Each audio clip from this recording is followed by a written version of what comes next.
Olá, eu sou a Thaís. Olá, eu sou a Adriana. Saudações Saudações jupiterianas. jupiterianas. O nosso vídeo hoje ele fez um caminho, um percurso bem interessante até chegar onde chegou com o tema. E digamos que o start eu tive segunda-feira dessa semana, eu tive uma crisezinha de ansiedade que disparou assim. E uma das coisas no ápice da crise foi uma sensação que veio, que não é verdade, mas foi uma sensação, de que eu estava sozinha, mesmo com pessoas em volta. Então eu desci para dar uma caminhada, para tentar respirar melhor e tudo mais. E eu via pessoas na rua, mas a sensação que eu tinha é que eu não ia poder me abrir para elas, não ia poder contar com elas. E as pessoas que eu conhecia estavam todas ocupadas, trabalhando, estavam fazendo alguma outra coisa que não poderiam me ajudar naquele momento. Então foi uma sensação de solidão. E aí eu comentei com a Adri sobre isso, mandei um áudio para ela, e aí ela teve uma primeira ideia de fazer o vídeo sobre essa questão do ano jupiteriano, que vem com uma ansiedadezinha, que é essa expansão e a gente vai sentindo um pouco essa energia. E aí eu passei para ela isso, ela deu esse retorno, e aí eu comentei, essa sensação de solidão me fez pensar num documentário que eu estava assistindo na Netflix, que é Como Viver até os 100 anos, algo assim, que fala das zonas azuis. Por que que esses lugares no planeta conseguem ter pessoas que vivem até 100 anos com uma qualidade de vida muito boa, com lucidez e tudo mais. E um dos pontos que esses lugares têm em comum é o ponto da comunidade, senso de comunidade. Ter alguém ali junto com você, ter uma troca, que isso alimenta o propósito de vida. Eu sei porque eu estou vivendo. Pessoas dependem de mim, a gente tem com quem contar e trocar. E então eu fiquei pensando sobre isso, né? Aí eu falei para ela, e ela falou: "Ah, falando sobre isso, eu lembrei do filme Up, que tem o velhinho, Up Altas Aventuras da Disney." E aí a gente foi assistir o filme, eu e ela. E aí a gente abriu para outras coisas também. Aí eu vou dar a Aham. palavra para Adri agora. Pois é, para variar, né, abre para outras coisas também, né? Não tem como, né? Porque quando eu assisti o filme, eu pensei muito nessa coisa da solidão, né, da solitude, mas também me veio muito esse lugar do sonhar. Então tem tudo a ver com o que a gente tem trabalhado aqui também, pensado, refletido, conversado, enfim. E a gente estava até conversando um pouco antes sobre o quanto que esse lugar que a gente experimenta, que a gente sente, enquanto piscianas também, jupiterianas pisciânicas, né? A gente acaba captando muito do meio. Então, geralmente, comigo, assim, particularmente, às vezes eu sinto coisas, eu penso coisas e eu, hoje, já com autoconhecimento, dentro de todo um processo, eu já identifico muito daquilo que tem a ver comigo, mas muito daquilo que tem a ver com o todo, com a sociedade, com o modo como o mundo está funcionando. Eu chego a sonhar com coisas assim que depois eu vejo no noticiário, coisas do coletivo. Isso é uma coisa que me acompanha. Então é por isso que a gente percebeu também a importância de trazer e compartilhar muito do que a gente está sentindo particularmente, porque sabe que de alguma maneira está ressoando, vai ressoar muito com o que as pessoas possam estar vivendo nesse momento, né? E aí você falou essa questão da solidão. E aí, logo depois que você falou, eu assisti o filme também, enfim, eu comecei começou a aparecer para mim, né, que também tem isso dos algoritmos, né, as conversas dos algoritmos, sobre quanto as pessoas têm tido mais episódios de depressão, mais do que nunca, e se sentindo realmente muito mais isoladas. E aí eu fiquei pensando sobre isso e sobre a diferença também entre solidão e solitude. Qual é a diferença entre solidão e solitude? Porque solitude é aquele lugar onde você está sozinho, mas você continua se sentindo pertencente ao todo, e você não se sente só. Você sente satisfação, inclusive, com a sua própria presença, porque você sabe que você não está sozinho, que você está junto, que você é pertencente ao todo. E mesmo que outras pessoas estejam fazendo outras coisas, você tá tudo bem para você esperar o momento de conversar com elas, de estar interagindo com elas. Naquele momento você está bem na sua companhia, você está inclusive fazendo coisas ali para você em conexão com outras pessoas, de alguma maneira, no campo, né? Então, a solitude ela traz essa inteireza para a gente se sente pleno na gente, né? Enquanto a solidão não, a solidão é desse lugar apartado, esse lugar onde a gente está desconectado dessa essência, desse todo, onde realmente há uma cisão, onde a gente se sente realmente miseravelmente só. A gente fica naquele lugar, parece que realmente não existe mais ninguém, não existe nada no mundo que possa nos ajudar, que possa nos entender, nos compreender. E aí me veio também muito a lembrança também de que muitas vezes a gente pode estar no meio de. E não tem a ver com estar com pessoas ou não estar com pessoas, é o que você falou, você estava na rua, estava cheio de gente, tudo bem, eram pessoas estranhas, mas você estava se sentindo sozinha no meio de um monte de gente. E às vezes pode ser até que você esteja no meio de amigos, numa festa com amigos, cheio de pessoas, mas você pode estar também se sentindo sozinho ali, por conta desse lugar que você está vivendo internamente. Então, é algo também que é muito referente à maneira como a gente está experimentando a nossa própria companhia e a experiência de sermos nós mesmos, né? Então, ou seja, é de alguma maneira quando a gente não está na totalidade, é quando a gente está no ego, a gente está no. Quando eu falo do ego, eu falo dessa persona, desse lugar muito mental e dessa construção, né, de paradigmas, ideias sobre o que é estar junto, o que é estar sozinho, o que é estar inteiro, o que é estar apartado, fragmentado, enfim. Então, eu fiquei pensando sobre isso. E aí o filme, né? Enfim, você quer falar um pouquinho? Você que gosta de falar sobre como é o filme, ou a gente Eu já só vai ia falando? interar um pouquinho no que você falou agora, que realmente, tipo, foi muito interessante que alguns dias antes da crise, anteriores mesmo, eu tava com uma crise de sinusite, que é justamente onde dói aqui, porque eu tava extremamente, eu sentia um peso assim na cabeça de tanto, era uma, como se fosse uma hiperatividade, assim, né? Então, eu vejo que tá tudo muito relacionado. Uma vez eu ouvi a professora Luceliana falando, aquela professora de filosofia, que solidão, na verdade, não é a ausência de outras pessoas, é a ausência de si mesmo. E tem tudo a ver com o que você falou, né? Eu provavelmente estava muito focada no externo, no outro, o que, devo fazer porque é o que esperam, isso e aquilo, que eu me afastei muito de mim, sabe? Porque eu experimentei a solidão, a sensação de solitude no, não faz nem tanto tempo, mas principalmente quando eu morei sozinha, nossa, eu me sentia como um cavalo selvagem, assim, no campo, sabe? Ah, agora eu quero andar de bicicleta, aí eu ia, e tinha pensamentos incríveis e adorava estar comigo mesma. Depois, inclusive, a dificuldade foi fazer o movimento de interagir com outras pessoas. Você vai se acostumando tanto, gostando tanto, que fazer o outro lado às vezes fica meio difícil. Enfim, e aí eu acho que tem tudo a ver com o que você falou. Agora, sobre o filme, Agora eu vou ter que fazer um recorte também. Desculpa, você falou uma coisa que eu pensei, tem que falar isso também. Que eu pensei também sobre isso que você falou, de estar em si mesmo. Mas é interessante até que mesmo esse si mesmo que você falou, que a Lucilena Galvão, né? Ela falou que é a falta, né? Que é justamente a ausência de si mesmo, desse si mesmo conectado. Porque, na verdade, quando a gente está nesse lugar de isolamento glacial, né, vamos colocar assim, né, do todo ali, e que a gente está ausente de si mesmo, a gente acaba ficando em si mesmado ao mesmo tempo. Só que é em si mesmado desse lugar apartado, que é esse lugar do ego. Então, tudo uhum, é voltado para a gente ao mesmo tempo. Olha que curioso, né? Como nada é uma coisa só.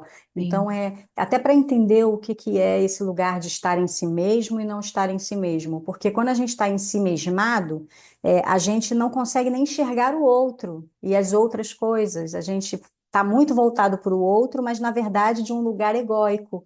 Então, sim, é um lugar que ao mesmo tempo é em si mesmado, mas é a falta do si mesmo, do si mesmo que é alinhado, esse esse se alinhamento, essa alinhar. conexão com a fonte, né? Não era isso que eu queria falar. Não, faz Falei. todo sentido. Faz todo sentido. Porque eu estava até pensando sobre isso. Ontem saiu a carta da luta do Tarô Shuzen, eu estava lembrando sobre alguns aspectos quando o que as pessoas me falam me afeta e quando eles falam e eu percebo que não é sobre mim. A diferença, tipo assim, a pessoa às vezes é a mesma pessoa. E o que que muda quando ela fala e eu me incomodo, fico com vontade de revidar e me defender? E o que que muda quando eu só escuto e entendo, ah, hoje ela não deve estar tendo um bom dia, né? É a minha interpretação, como eu tô por dentro, né? É esse senso de alinhamento. Quando eu tô alinhada, em conexão comigo e tudo mais, a pessoa vai falar coisas e eu super vou conseguir separar o joio do trigo, sabe? Ah, não é sobre mim, ela deve estar chateada, alguma coisa aconteceu, uma projeção, enfim. E quando eu tô fora, qualquer coisinha é motivo de eu querer falar, mas por quê? E aí já vem com as armaduras, né? Querer colocar e se impor e se defender a todo custo, e trazer para aquele lugar do ensimesmado, né? É total isso. A gente ferido, a gente fere, né, também, né? Sim. E agora vamos pro filme, né? Falando do filme. O filme eu tinha assistido há um tempão atrás, mas eu lembrava pouquíssimas coisas, e era um filme assim que eu achava bonitinho, principalmente o início, mas depois eu não conseguia me prender muito, sabe? Muito curioso isso. Aí eu assisti de novo. E é basicamente a história, né, de um casal de idosos, que aí mostra como eles se conheceram, como é que foi isso, como foi a vida deles, e que eles tinham um sonho de ir para as cataratas, eu acho que era, né? Era um lugar na América do América do Sul. Sul é Era um lugar na América do Sul que tinha cascatas, era paraíso das lindíssimo, cachoeiras. Paraíso das Cachoeiras. E ela queria, né, a mulher, né, do casal, Ellie, o nome dela, agora eu não me lembro. É. Ellie. E ela queria botar a casinha dela ali na beirada da queda d'água e viver ali. Então eles tentaram em vários momentos do filme juntar esse dinheiro, mas aí vinha a vida, acontecia questões do dia a dia e não conseguiram. E, enfim, chega um momento em que ela parte, né, deste mundo e já estava velhinha e ele fica. E aí, quando acontece isso, ele fica, mas ele fica fechado, né? Ele não quer muita conversa, ele tem uma vida muito é, igual, os dias parecem ser sempre muito parecidos. Inclusive, eu acho muito interessante a luz do filme. No começo, quando ele tá com ela, tudo muito mais ensolarado. E depois que ela parte, a casa fica meio penumbra, fica uma coisa meio assim, né? Até que chega o dia que ele conhece o garotinho, que é tipo um escoteiro, que eu esqueci o nome dele, Primeiro tem o detalhe de que ele está morando numa casa, que é a casa deles, que eles que tiveram uma casa construíram. juntos, construíram Sim, juntos, só que tem uma construção enorme, uma obra gigantesca em volta, que só depende dele vender a casa para a obra concretizar e fechar. Todo mundo já vendeu e só ele sobrou ali, né? Lembra sim, disso? sim. Isso é É porque eu não importante sabia se eu também. podia dar spoiler de tudo, Ah, todos os mas detalhes. é porque é o que motiva ele, não tem jeito de não dar, porque é o É que motiva verdade. ele a Foi sair isso que dali, deu. né? E aí, por causa disso, o cara que é o dono da obra lá, digamos, quer de todo custo conseguir comprar ele, mas ele não aceita, até o dia que ele, sem querer, num ato de reação, agride, né, uma pessoa que estava mexendo na caixinha de correios, que era uma coisa muito simbólica e especial para ele. E aí ele se dá conta do que ele fez e tal, volta para casa meio assustado. E aí acaba que o cara consegue essa brecha de dizer que ele é uma ameaça à sociedade, né? Não tá mais tão são assim. E aí ele tem que ser levado por um asilo. Aí na noite anterior dos caras irem lá buscar ele tem a ideia de encher balões, que ele trabalhou com isso uma época da vida, encheu vários balões e a casa iria ser levada, ele ia para essas cachoeiras na casa dele, voando em balões, né? Acontece que antes da casa levantar voo, o garotinho apareceu, o escoteiro, querendo ajudar a fazer um ato de serviço para uma pessoa idosa, né? E aí, quando ele já está no alto, ele se dá conta que o garotinho estava na varanda dele, acaba tendo que deixar o garotinho entrar e e aí começa a aventura, né, deles. Eles conseguem chegar no Paraíso das Cachoeiras, e aí o grupo vai aumentando. Quando eles chegam lá, o foco dele era, eu tenho que botar a casa do lado de lá da cachoeira. Então, eles tinham que fazer esse circuito a pé. E nesse meio de caminho, o garotinho encontra o Kevin, que é uma ave super exótica, né? E depois a gente vai descobrir que o Kevin é uma menina que tem filhotes. Aparece o Doug, que é o cachorro, que fala, né? É, e aí ele vai nesse processo, eles vão criando, né? O cara meio contra a vontade dele de ter essa galera toda atrás dele, ele queria só seguir o plano dele de botar a casa lá e pronto. acaba que nesse meio de percurso eles conhecem o que foi o grande ídolo dele, né, quando ele era criança, que era um aventureiro que ia para esses lugares desbravar, conhecer espécies diferentes e tudo mais. E aí ele conhece o cara e descobre que o cara nunca mais voltou porque ele estava querendo capturar a tal da ave, né, o Kevin. E aí, nesse processo, ele descobre que aquilo que ele idealizava do cara, que era o grande ídolo dele, na verdade não era tão virtuoso, assim, não era uma pessoa tão virtuosa assim. E aí, agora, a meta é simplesmente fugir do cara, não morrer, porque o cara quer a ave de qualquer jeito. E aí chega um momento em que ele tem que decidir entre a casa que tá pegando fogo ou salvar o passarinho que ajudou ele em vários outros momentos. E naquele momento ele escolhe a casa, né? O passarinho é capturado. E chega o momento que ele finalmente chega com a casa lá, o garotinho decepcionado com ele. Você abandonou o Kevin, não sei o que, não sei o que lá. E aí ele entra na casa, senta na poltrona, pega o álbum, tipo assim, finalmente fiz o que eu queria fazer, realizei meu sonho de botar a casa aqui do lado do coisa. E aí ele acha que na parte do álbum que a mulher tinha feito para quando eles fizessem essa aventura, ele achou que aquela parte já tá vazia, que ia ser o que ela ia fazer quando chegasse no Paraíso das Cachoeiras. E nesse momento ele descobre que ela colocou fotos da vida deles a dois, de tudo que eles viveram até o momento. E aí ela colocou, embarque na sua próxima aventura, foi ótimo fazer essa aventura com você, algo nesse sentido. E aí ele se dá conta de que ele não precisava ter necessariamente ido para o Paraíso das Cachoeiras, ele já estava vivendo uma aventura com ela, né, no dia a dia ali.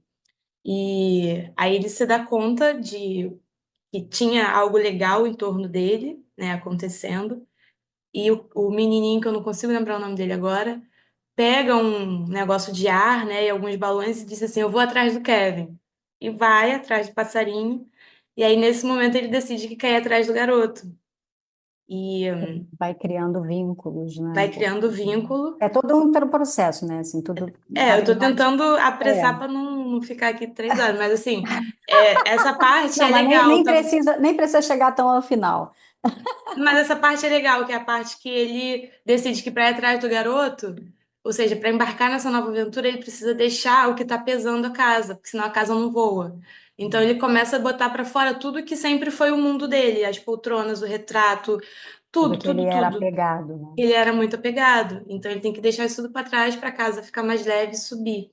Então eu achei isso muito simbólico também. Sim, sim, sim.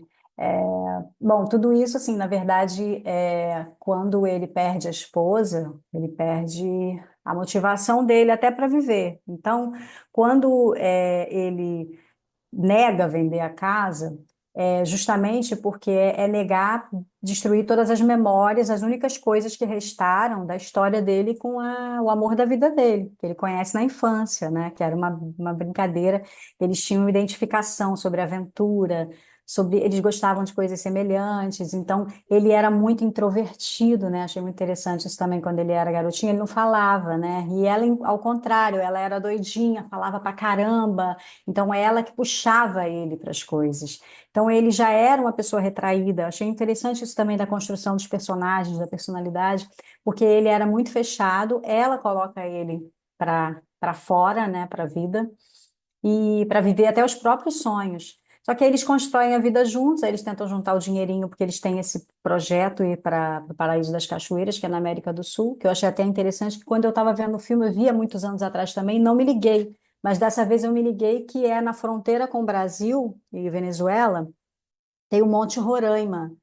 E aí eu, Hum, por causa do cenário no desenho, né, na animação, eu olhei e falei assim, cara, eu acho que isso aí existe, isso aí é Monte Roraima. Aí eu fui pesquisar e vi que realmente é um pedacinho só, 5% no Brasil, 10% na Guiana e 85% é Venezuela, tanto que mostra o ticket Venezuela. É uma natureza exuberante, é um lugar fantástico mesmo, onde eles queriam colocar a casinha deles e viver ali, né? E aí ele tem essa ideia porque é o desespero, fala assim, eu vou perder tudo. Ele, quando ele chega naquele ponto que vão levar ele para o asilo, ele percebe que vai perder tudo, é aquele momento daquele start também, que quantas vezes na vida a gente não está no momento ali de pressão, que aí você fala, ou eu faço alguma coisa, aí eu racho. ou vai o racha, que é muitas vezes sob pressão que a gente toma decisões, às vezes muito loucas, né? E ele, que era todo, né?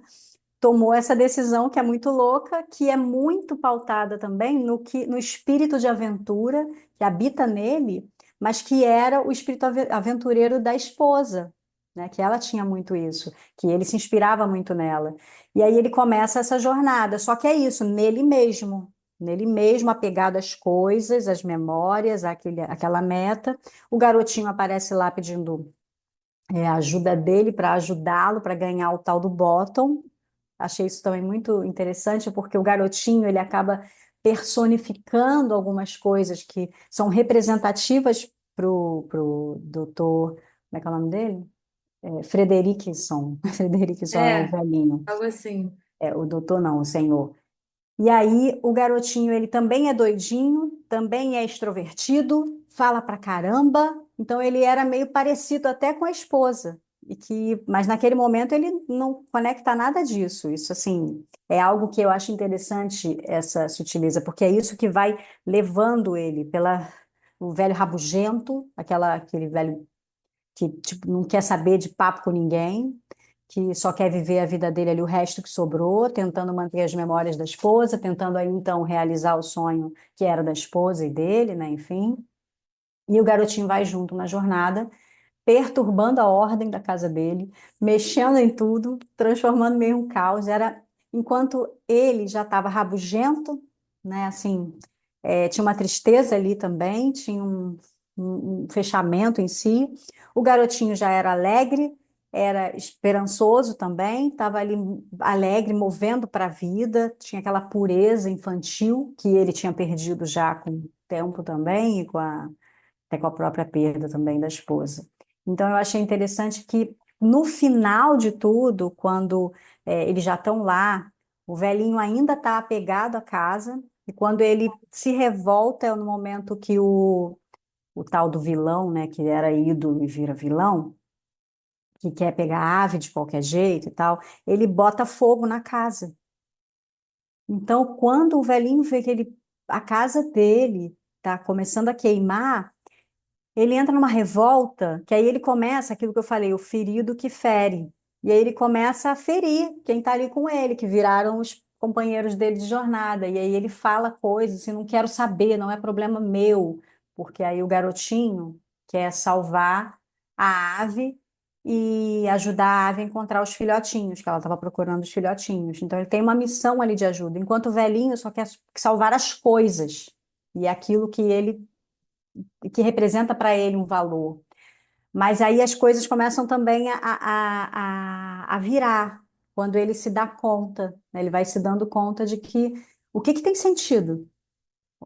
Os bens materiais ou a própria vida em si? E, e tem um momento também, eles não podem ter filhos, né? No filme. E aí o garotinho, ele também tem uma questão, que ele é muito só, falando de solidão, né? Então tem algo que também conecta os dois. Ele perdeu a esposa e o garotinho tem um pai que é ausente, nunca ninguém está ali para ele. Ele não perde a alegria por isso, mas dá para perceber que ele tem uma tristeza em si, que no final do filme aparece.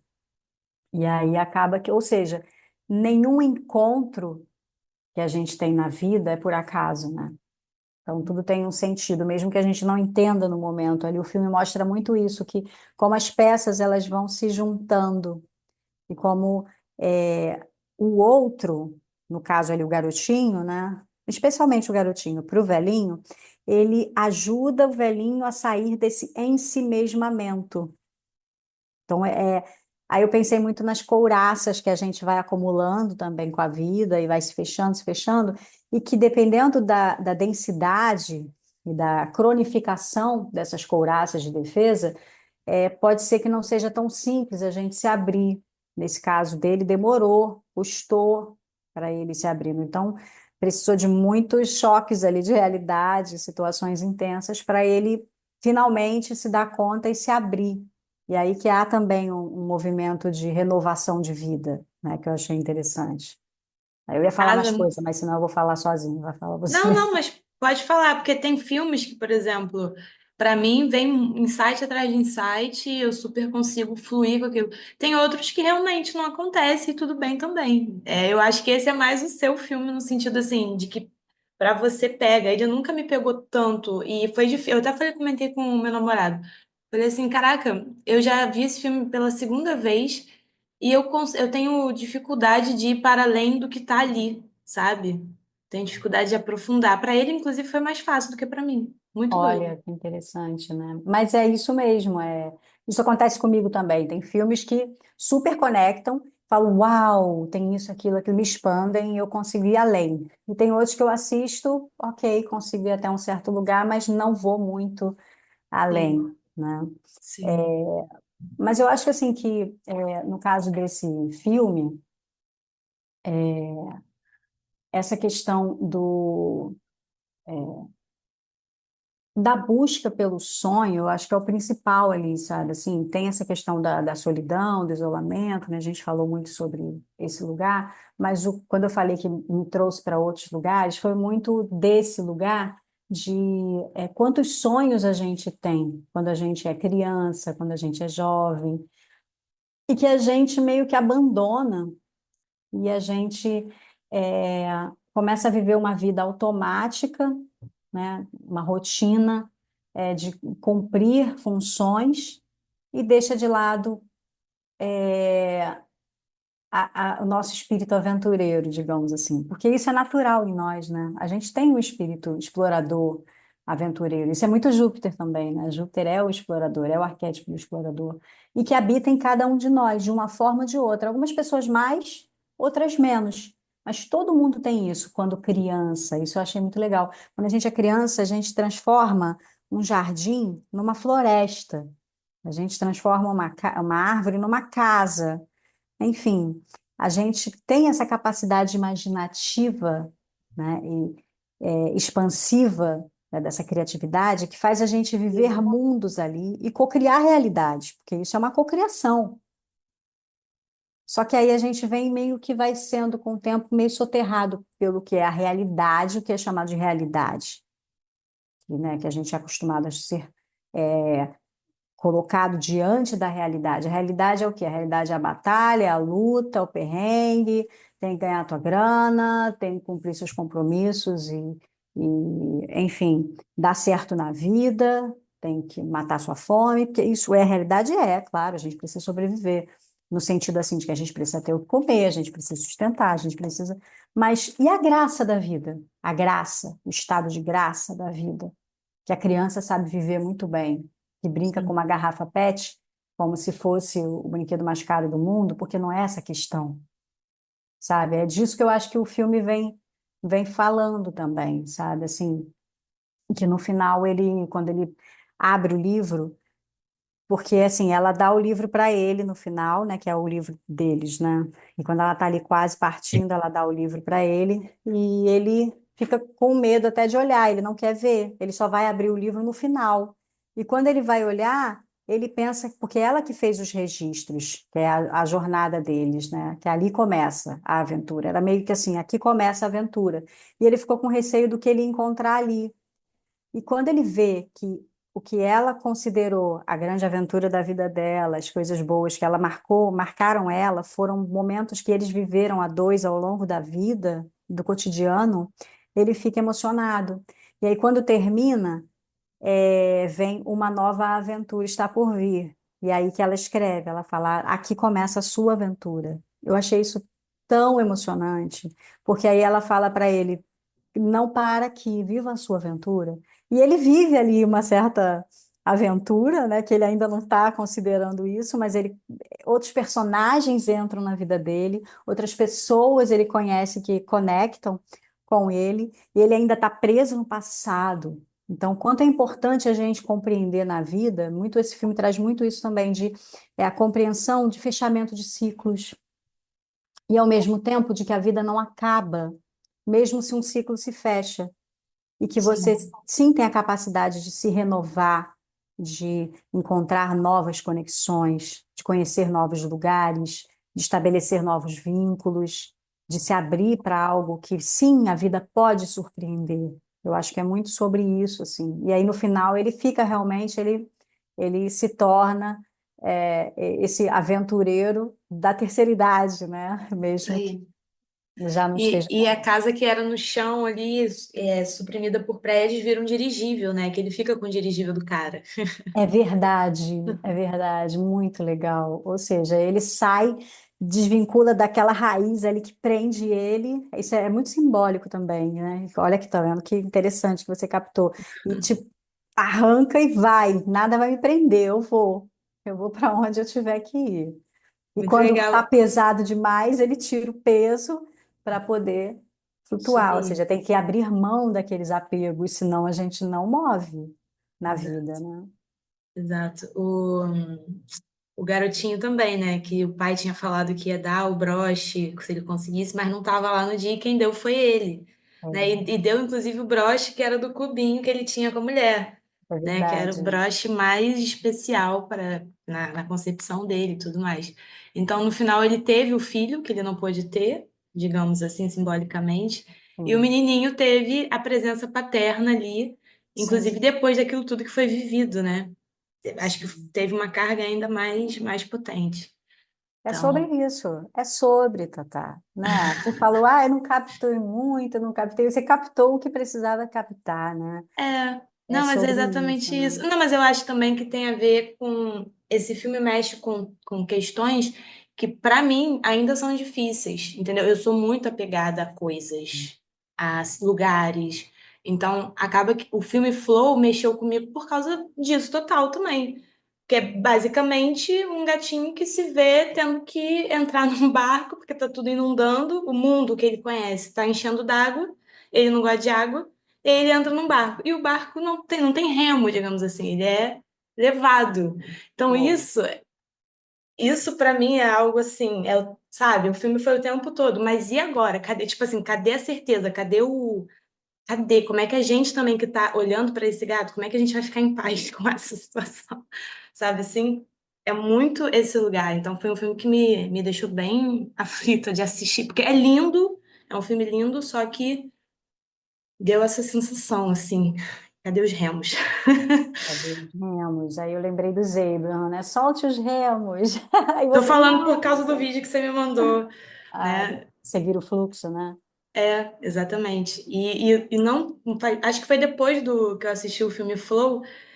2 dias depois, acho que eu sonhei com que eu abri a porta de um quartinho super feio e aí tinha um mar lindíssimo, tipo Arraial do Cabo, e uma canoa assim esperando, né, com os remos.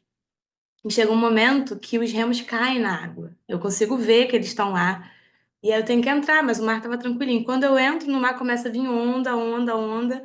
E é muito esse lugar, assim, eu queria ir atrás dos remos, mas talvez era só para eu confiar. Quando eu tento pegar o controle de volta, o mar, Interessante, né? muito, é E o isso. mar nos sonhos é o nosso inconsciente ali, são nossas emoções, né? Ou seja, quando você fica agarrado aos remos, essas emoções ficam como, né? O caos se instala. Quando era Exato. só confiar, fluir. É muito interessante, né? É. É legal porque dá para perceber, eu já estava pensando sobre isso, assim, como você confia quando você não confia. Tipo assim, porque a pessoa fala, tem que confiar. Eu falo, ótimo, eu quero muito isso, mas e aí, como faz? Como faz, Sabe? né? Como me sentir confiante se eu não me sinto confiante? Porque E aí sentir a gente não força, né? eu pensei que, tipo assim, em algumas áreas, para mim é mais fácil confiar. Mas porque teve uma permissão para ver qual é. Tipo, a pintura, eu nem sempre eu pintei assim, ai, deixa eu ver o que que vai sair daqui. Eu tinha uma preocupação em fazer algo bonito, que fosse apreciado, sabe? Depois eu fui falando assim, cara, eu sinto falta de pintar. E toda vez que eu vou pintar, eu tenho que me cobrar, fazer uma coisa bonita. Eu não tô pintando, não tô, sabe? Aí um dia eu resolvi chutar o balde e fui tentando. Aí comecei com o olho fechado, não sei o que. Aí hoje em dia é muito mais fácil pra mim pegar assim, fazer um negócio e depois ver o que que surge. Então ali eu percebo que eu fluo melhor, mas É porque a metáfora da vida, né? rolou um processo de permissão, de ir testando e vendo que quando eu confio e permito, eu sou surpreendida de forma positiva na maioria das vezes, né? E aí, Interessante, né? Vamos pegar isso e jogar para a vida, né?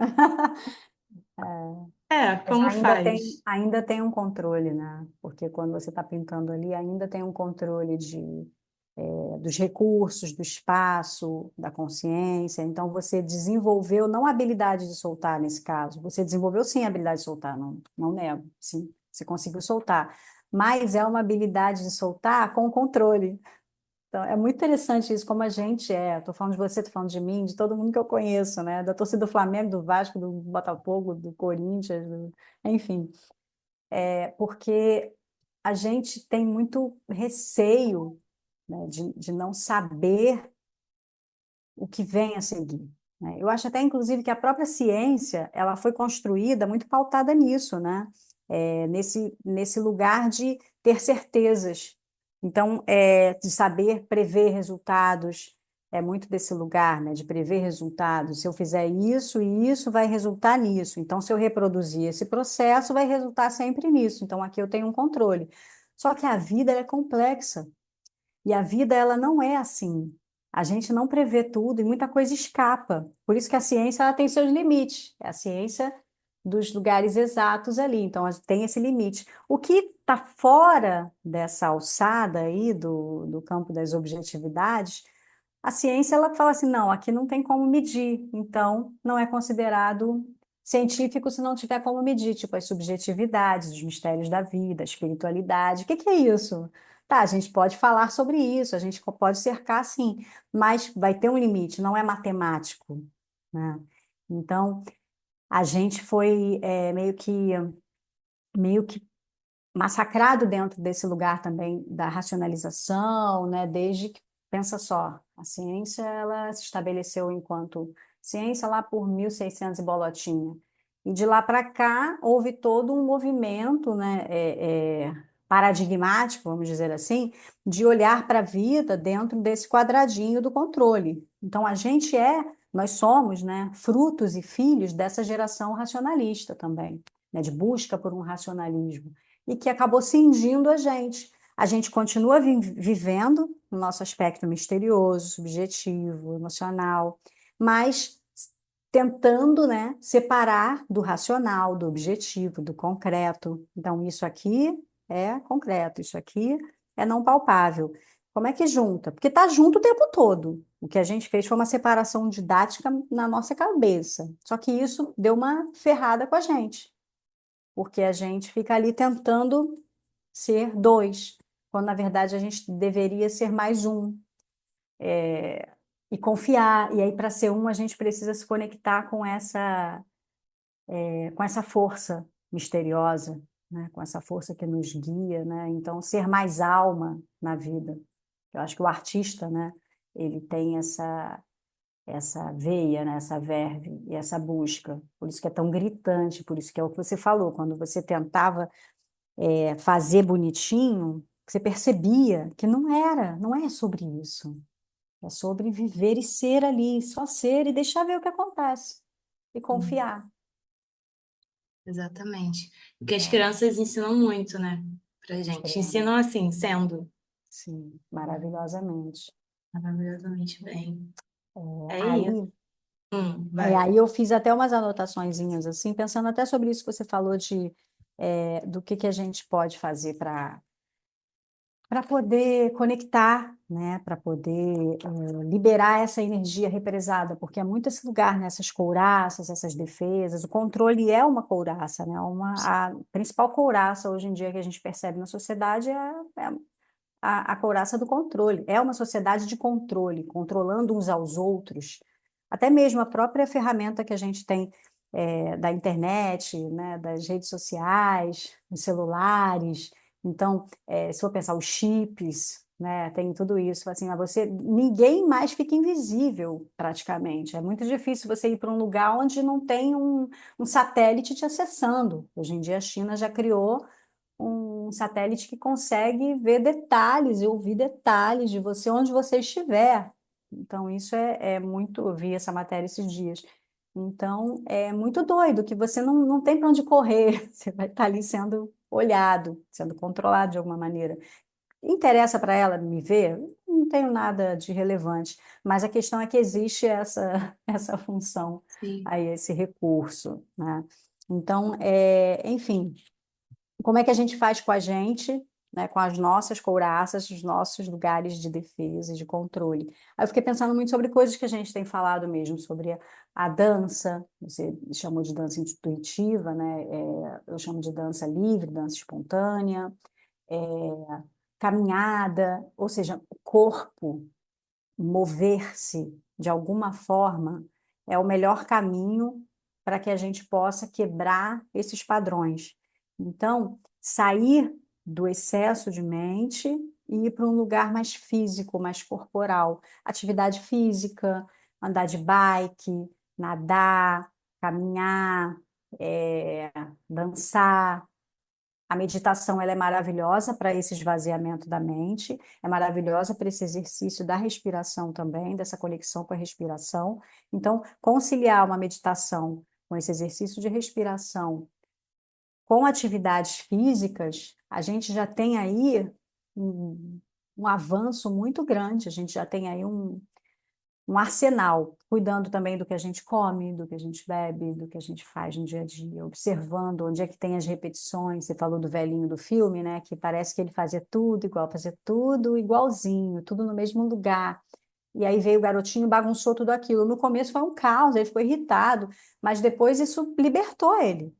Tudo que aconteceu, que tirou ele do lugar, foi libertando ele daquilo que era um gesso.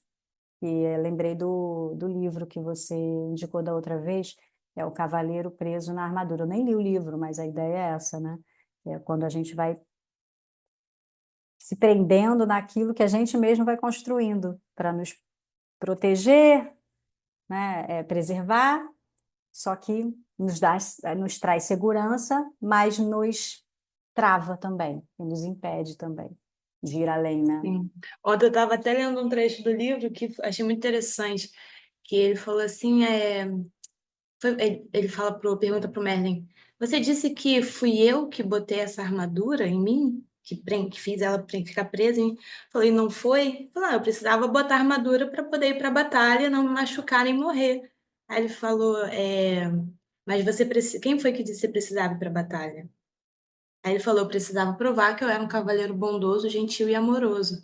Aí ele falou, ué, se você é um cavaleiro bondoso, gentil e amoroso, por que você precisa provar isso?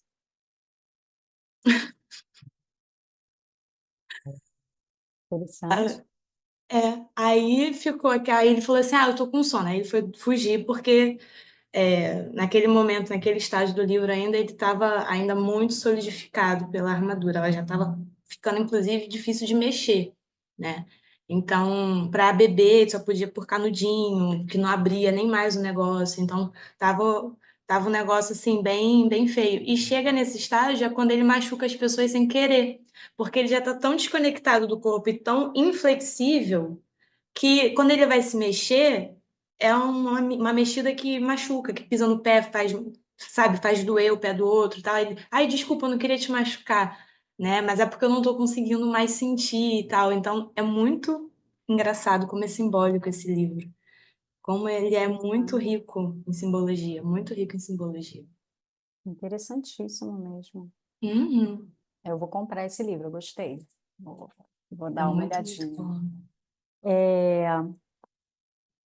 Eu tenho algo também que eu tinha escrito aqui, sobre esse lugar também de trocar com o outro, né? Porque às vezes a gente não consegue mesmo enxergar as coisas de outra maneira se não for através dos olhos de outra pessoa, né? Às vezes Uhum. pode ser assistindo um vídeo, né? Pode ser escutando um podcast, lendo um livro, mas de todo modo, a interação social, a troca com o outro, ela obriga a gente a sair da nossa zona de conforto, não tem jeito. E é claro que, assim, os lugares mais desafiantes para a gente são justamente os lugares onde a gente tem mais convivência de intimidade, né? Tipo a família. Tem muitas questões dentro do ambiente familiar. A gente não tem muito para onde correr, às vezes, de lidar com pessoas com quem a gente convive, é onde os conflitos mais se acirram. Porque com estranhos, você passa ali, tem uma conversa, uma troca e sai batido, não aprofunda. Mas com as pessoas da sua convivência, você é obrigado a entrar em contato com algumas coisas. E aí é onde realmente a gente não tem muita escapatória, a gente precisa trocar. E, só que é claro, né, tem trocas e trocas. E acontecer um conflito pode acontecer nas relações. A maneira como a gente vai conduzir, como a gente vai lidar com esse conflito é que vai fazer toda a diferença, para que as relações elas não sejam machucadas e, enfim, detonadas ali, né? Para que não hajam marcas que às vezes até acabam com as relações, né? De várias formas. Então é muito importante a gente perceber a potência dessa troca com o outro, né? Trocar com o meio é sinônimo de força vital, se a gente for pensar. A vida é movimento, tudo na vida é movimento. Então, quando a gente está ensimesmado no sentido, né, da Uhum. rigidez, né, dessa couraça, dessa armadura, a gente simplesmente vai morrendo. Porque o que que é a morte? É um corpo duro, estático, sem vida, não tem movimento ali. E o que que é a vida? É movimento constante. Até onde aparentemente não tem movimento, tem um movimento ali acontecendo. E a vida é isso. E quando a gente troca com o meio, a gente possibilita justamente essa força vital, essa força da vida acontecer. Então, e aí entra o lugar das escolhas também, porque a gente tem a família onde a gente veio, né? E tem as famílias que a gente constrói ao longo da vida, que no filme mostra isso também, que ali no final formou-se uma família, um ajudando o outro, e no meio de confusões, porque o cachorrinho quando começa, ele trai eles, porque o cachorrinho ele quer Verdade. agradar o chefe da quadrilha lá, que é do vilão lá. E só que ele não era genuíno aquilo nele, tanto que ele se conecta afetivamente com o garotinho, com o velhinho, com a ave, e aí aquilo que antes era uma motivação para ele, agradar alguém ali, porque era do afeto dele, ele queria afeto. Interessante, ele queria afeto. Só que ele estava no lugar errado. Então ele estava num lugar cheio de, né, ali dos mauzões ali, acachorrado, vilão, que tinha um propósito ali que não era nada nobre. E ele estava ali no meio só querendo afeto, querendo fazer alguma coisa para ganhar atenção, para ganhar Para valor, pertencer. para pertencer. Só que ele era também que ele não, nem fazia muito parte, ele era meio que excluído. E Sim. acho que o garotinho também acabava sendo assim meio excluído, ele era muito solitário, ele não estava com um grupo dele de escuta, ele estava sozinho, não estava com o pai, estava sozinho. E o velhinho também perdeu a esposa, que era com quem ele tinha conexão, e estava isolado, isolado no meio de uma grande obra, que era para um shopping, e com a casinha dele ali atrapalhando, inclusive, o rolê. Todo mundo só querendo que ele saísse, só que ele era uma pedra no sapato. Então, eles se juntam ali, os excluídos, constroem ali uma família por identificação sobre algo maior. Eram os aventureiros. Então, você vê que assim, eles estavam ali vivendo a aventura, que era uma aventura, na verdade, que representava a própria vida, que ali era sobreviver, era um ajudar o outro, era reconhecer o que eram realmente os valores, enfim, né? Trazer um outro sentido, um outro significado. Achei muito legal isso também. E relacionando com o documentário que a gente não falou muito, mas que também foi um dos motivos da gente assistir o filme, tem tudo a ver com isso que você falou, né? Do movimento, da natureza, do que a gente come, né? Do corpo, porque cada área, com a sua maneira, tem isso, né? A questão da fé, uns veneram os ancestrais, outros veneram, né? A questão da religião em si, uma fé em algo. É, a alimentação, os adventistas, né, tinham muito essa questão de comer, sempre não comer carne, porque não comer, reservar um dia para você se conectar com o seu espírito. Então você vai vendo que mudava as áreas, cada uma à sua maneira, mas sempre tinha algo em comum, né? Que envolvia isso, movimento do corpo, praticar esporte, você se conectar com algo maior que você, ter uma comunidade, né? Enfim. E muita coisa manual, né, também, que eles faziam. Era comida ou era artesanato, alguma coisa nesse sentido. É muito legal. Esse documentário é muito legal também. Eu assisti já tem bastante tempo, deve ter uns 2 anos. Mas é bem isso mesmo. Boa lembrança. E é Porque, distante, todos eles são distantes das metrópoles, né? Que é onde você consegue ter esse ritmo de vida diferenciado. E sim, ontem eu também vi uma matéria falando que a questão da crise de ansiedade no Brasil, principalmente, teve um aumento bizarro, né? Mas aí depois falam, não é a questão de que a saúde mental dos brasileiros está piorando, é a questão do sistema em que a gente está inserido, né? A saúde mental está piorando porque a gente está tendo que se colocar em situações que não são nem um pouco saudáveis, nem para a mente, nem para o corpo, nem para o espírito, né? E como é que a gente faz? Né? Que é aquilo que você falou, a gente precisa também se alimentar, precisa pagar as contas. Como que faz isso, né? Chega a ser até um pouco cruel às vezes de pensar, mas como você também mesmo falou, algumas coisas, algumas mudanças vêm através de uma sacudida, né? Então, às vezes, é isso, está chegando num limite em que não vai dar mais para sustentar. E aí, algo será feito, né? Eu espero que seja. Alguma coisa sempre precisa ser feita, né? Então, claro que a gente tem aí o micro e tem o macro, né? O movimento. A própria vida, ela vai mostrando. A gente pensar na própria pandemia, né? Veio um vírus que obrigou todo mundo a se mover diferente, o sistema foi abalado, né? Quantas coisas aconteceram, e a gente teve até uma sensação de que agora acho que vai, né? No sentido assim de, pô, o sistema falido aqui, dá para perceber que a natureza ela está se rebelando, viramos praga, né? Tem muita gente fala assim, a gente, o ser humano virou praga. Não somos pragas, nós, inclusive, nós colaboramos com a expansão do cosmos, mas a maneira como uma boa parte, né, da humanidade ela conduz a sua vida na relação com a natureza, com a vida, com o planeta, sim, é um comportamento de praga. Então, a natureza, ela não tem essa questão de, ah, não, você sim, você não, você sim, você vai, você não. Não, é assim, vamos restabelecer o equilíbrio do sistema. Se você está ali no meio do caminho, eu sinto muito que você está no meio do caminho, mas assim, colabore para o equilíbrio e colaboramos juntos. É meio Sim, sistema é coletivo, né? Então, é isso do controle. A gente não tem como controlar o que está além do nosso controle, né? A gente, essa coisa de brincar de Deus. Porque somos Deus, né, ao mesmo tempo. Só que a gente é Deus quando a gente exercita a capacidade criadora e criativa do lugar amoroso integrado com a natureza, e não do lugar do violador da natureza, né? Que é isso que é interessante. Então, quando a gente se percebe e se conecta desse lugar de ser parte do todo e da natureza, a gente não vai querer fazer mal para a natureza e para o outro, porque a gente sabe que violentar algo que está fora de nós é nos violentar também. Só que quando a gente vive essa vida cindida, que eu falei como se fosse, não, vou fazer isso com o outro porque esse outro aqui é descartável, essa natureza aqui está me atrapalhando, deixa eu cortar essas árvores aqui que não prestam, não servem para o meu propósito aqui, que é construir uma mega metrópole, sei lá.